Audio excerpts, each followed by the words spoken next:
안녕하세요. 거래량이 없던 정원 NCS가 갑자기 거래량이 붙으면서 급등하기 시작했습니다. VI에 걸리기 전이라 미리 매수하고 나서 VI에 걸리면 다른 투자자들의 관심도 끌어올 거라 예상했습니다. 그러면 갭이 뜨고 수익 기회가 있겠죠. 운이 좋으면 큰 수익을 볼 수도 있을 겁니다. 그런데 일봉을 보면 저번 SFA 반도체처럼 한 가지 간과한 게 있습니다. 121선 저항을 생각하지 못한 거죠.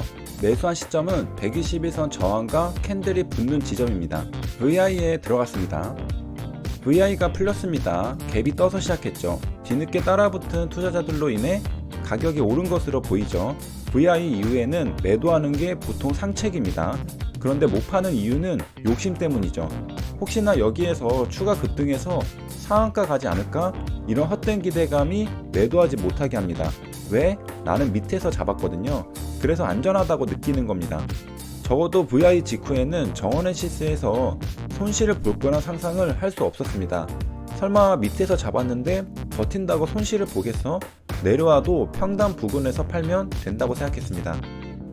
그런데 과연 안전할까? 호가가 밀리자마자 곧장 편단가를 위협하기 시작했습니다. VI 직후 음봉이 나와도 버텨보는 이유는 음봉이 뜨고 다시 음봉을 잡아먹는 거대한 양봉이 나오면서 급등하는 경우를 보았기 때문입니다.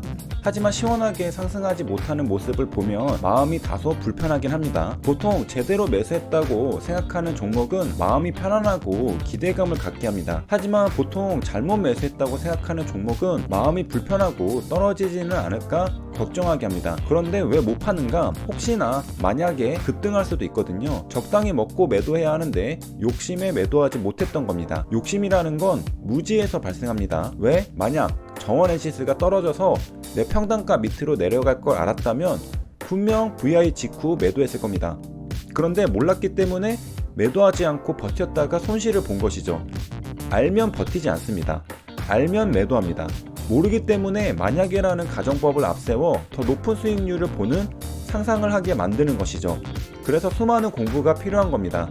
우리가 흔히 욕심 때문에 매도하지 못했다고 표현하지만 쉽게 말하기 위해서 그런 것이고, 실제로는 내가 몰라서 매도하지 못했다고 표현하는 게 구체적입니다. 인간은 스토리를 좋아하기 때문에 감정적인 스토리가 담긴 문장이 이해가 잘 됩니다. 욕심, 좌절, 희망, 환희, 이런 단어들은 재밌죠. 결국 수익에서 손실로 전환하고 손절하고 맙니다.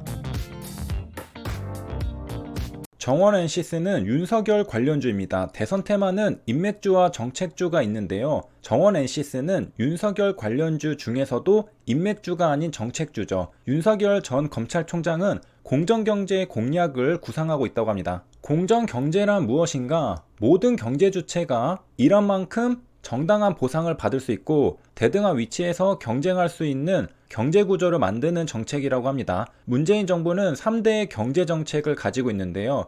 소득 주도 성장, 혁신 성장, 그리고 공정경제입니다. 지난 2018년 11월 9일 공정경제 전략회의가 열렸습니다.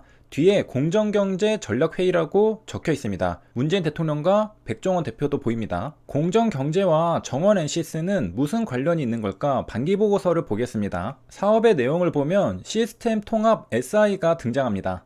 시스템 통합은 영어로 System Integration이라고 합니다. 통합이라는 것은 분리되어 있던 것을 합치는 것을 말하죠. 다른 것들을 합치는 것입니다. 두 가지 이상의 것들을 결합하는 것이죠. 왜? 좀 더 효율적인 작업을 하기 위해서입니다. 회사에서 사람들이 컴퓨터로 일하다 보면 시스템상 불편한 것들이 있습니다. 이것들을 한데 모아서 합치면 더 편리하다는 생각을 하겠죠. 하지만 일반 회사원이 프로그래밍을 할 수는 없을 겁니다. 그래서 전문적으로 프로그래밍 해주는 업체들이 생겨나게 되었습니다. 그게 시스템 통합 SI입니다. 사용자들이 요구하면 그 요구에 맞게 시스템을 설계해 줍니다. 시스템 통합은 개별적인 시스템을 하나로 통합하는 것입니다. 하나의 시스템으로 통합한다는 말이 있으면 시스템 통합이라고 볼 수 있습니다. 예를 들어 건물에도 여러 가지 시스템들이 있을 겁니다. 그런데 하나의 단일 소프트웨어로 통합하여 관리하고 제어하면서 운영하면 훨씬 편리하겠죠.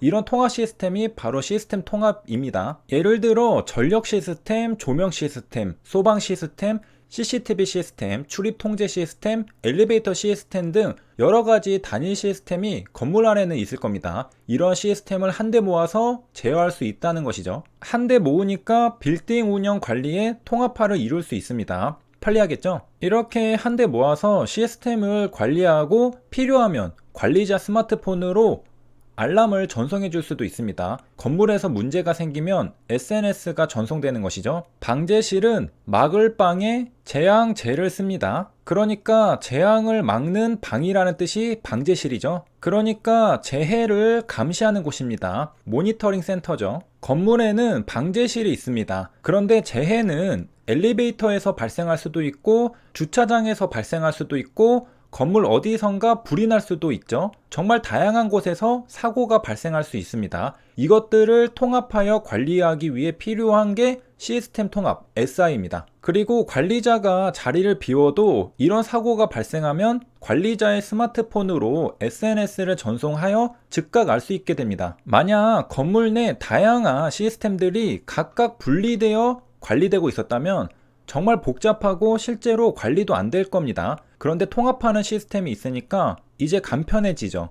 통합 SI 시스템의 메인 화면 예시인데요. 네오비전 회사가 만든 겁니다. 여기 보면 출입 통제, CCTV, 엘리베이터, 소방, 주차 등 다양한 시스템이 한데 모여 있는 걸 확인할 수 있습니다. 다른 메인 화면도 마찬가지입니다. 기계 설비, 태양광, 전력과 조명도 볼 수 있고요.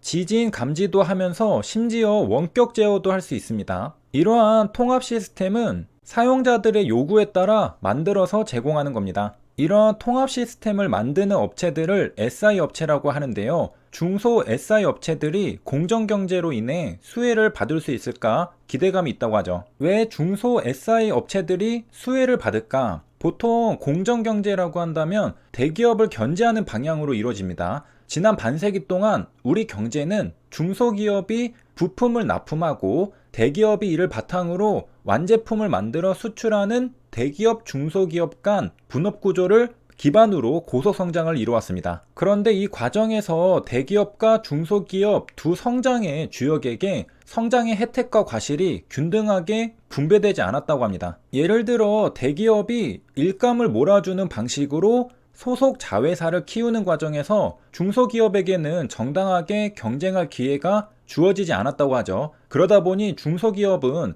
생존을 위한 출혈 경쟁을 감수하면서 대기업의 하청업체의 위치를 벗어나지 못했다고 합니다. 그래서 중소기업에 대해 정당한 보상이 이뤄지는 것이 필요하다는 인식이 생겼고 공정경제라는 3대 정부 정책 중 하나로 자리 잡게 되었던 겁니다. 그리고 윤석열 전 검찰총장도 공정경제를 구상하고 있다고 하죠. 근로자의 88%가 중소기업에서 일하고 있으니까 중소기업이 잘 되면 소득 주도 성장도 힘을 받을 수 있을 겁니다. 그러니까 보통 공정경제라고 한다면 대기업 일감 몰아주기를 막는 정책을 생각하면 됩니다. 그래서 윤석열 전 검찰총장이 공정경제를 강조하니까 대기업 총수일감 몰아주기에 대한 규제를 강화하지 않을까 하는 기대감이 생긴 것이죠. 그리고 그 수혜 업체 중 하나가 바로 중소 SI 업체입니다. 예를 들어 이런 거죠. 공정거래위원회가 대기업에게 SI 일감을 중소기업과 나누라고 압박했습니다. 그러니까 국내 대기업들이 시스템 통합 사업 일부를 계열사에게 맡기고 있었는데요.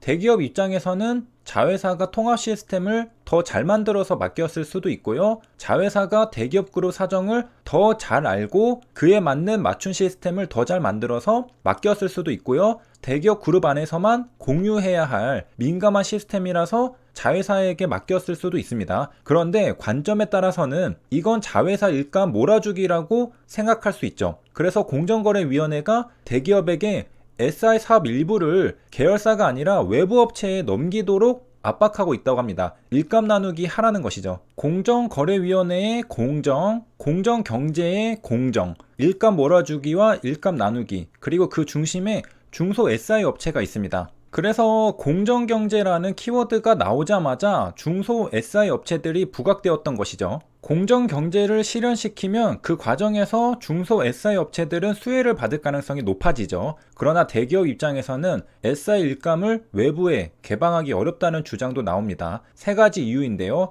효율성, 보안성, 긴급성입니다. 아까 살펴봤듯이 보안을 유지하기 위해서 외부 SI 업체에 맡기기 힘들 수가 있고요. SI에서는 긴급하게 업무 내용을 수정하거나 추가로 반영해야 하는 경우가 자주 발생한다고 합니다. 우리가 코딩하다 보면 에러도 자주 발생하고 완성하고 나서 쓰고 보니 수정해야 할 것도 많은 걸 생각해보면 이해할 수 있습니다. 그런데 외부 업체라면 빨리빨리 바꾸기가 어렵습니다. 그래서 긴급성과 효율성 측면에서도 외부 SI 업체에 맡기기 어렵다고 보는 것이죠. 그래서 이번 시간에는 정원 NCS 매매 영상을 살펴보고 시스템 통합 SI에 대해 알아보고 왜 공정경제로 인한 수혜가 기대되는지도 이해해 보았습니다. 여기까지 시청해 주셔서 감사합니다.